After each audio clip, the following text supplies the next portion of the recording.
This is part one to using the magic wand in Photoshop. All right, we have a picture of our subject here against a blue background, the sky. And let's get set up first. Let me make some duplicates. I like making two duplicate layers, at least make one. I'm going to turn these two off. Top layer is selected, it's in blue. All right, one of the more popular tools on the toolbar is the magic wand.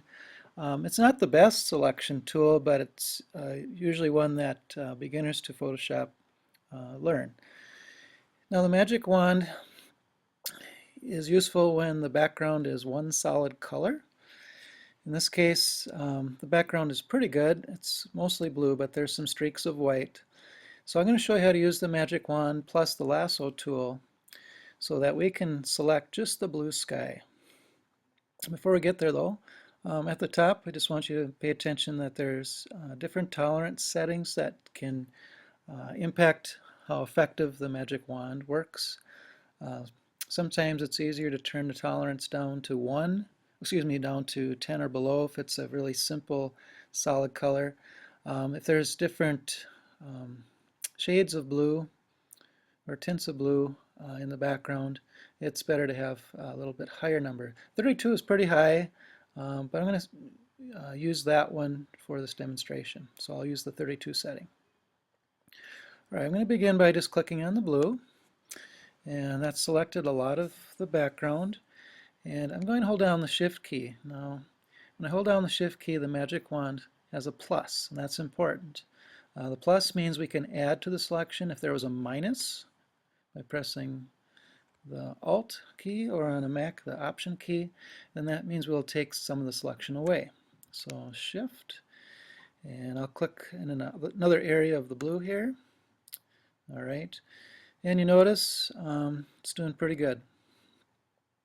Good cut out here, a tight selection of our subject.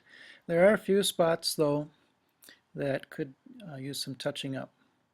Now, I could keep clicking on the blue here with the magic wand, but I want to just demonstrate that you can use a combination of tools to get a good selection.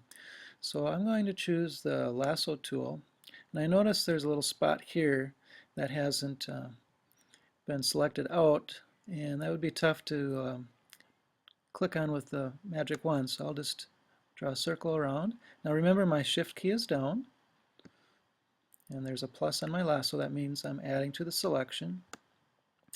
And I'll go around this area and down here in the corner, and there looks like a spot right here. All right, so it looks like I have a pretty good selection in the background, leaving our subject alone. Now, if I happen to cut into the subject with my selection, for instance right there, I went into him there, I'll press the Alt key. Now it's a minus, and I will select the part that I want to come back, and like that. Now it's not perfect, so what I might want to do is zoom in on that instead. Go to the zoom tool here, magnifying glass, and you notice, oh, and there's some more spots over here I have to pick up, so it doesn't hurt to zoom in. I'll hold down my Alt key or Option key, click on the, oops, I don't want to show you that tool yet, just keep the lasso tool on. And I'll hold down my Alt, so it's a minus, and then I can get a little more precise about taking that out. All right, but now I got to turn it into a plus because there's some blue here that I want to select. So I'll go back to the Shift key, and I'll get these little pieces here. I'll use the hand tool by pressing the space bar just to kind of look through my document. Yep, I'm noticing a few more spots. So I'll just get those. Alright, I'm going to cruise. Oh, there's a couple more spots. I see them. Now there's lots of ways to do selection. And that's part of the trick of mastering or getting better at Photoshop. And we're just starting with a very simple way to select, and that's with the Magic Wand and the Lasso tool. Alright, now it looks like I just have to touch up this area right here. So I'll try to be very careful as I move along the shirt. Yep, not perfect. I could have zoomed in a little bit more, but that's pretty close. I'll click on my magnifying glass, on my zoom tool, and I'll zoom back out. And now I have a pretty good selection. In the next video, I'll show you what we can do with this selection.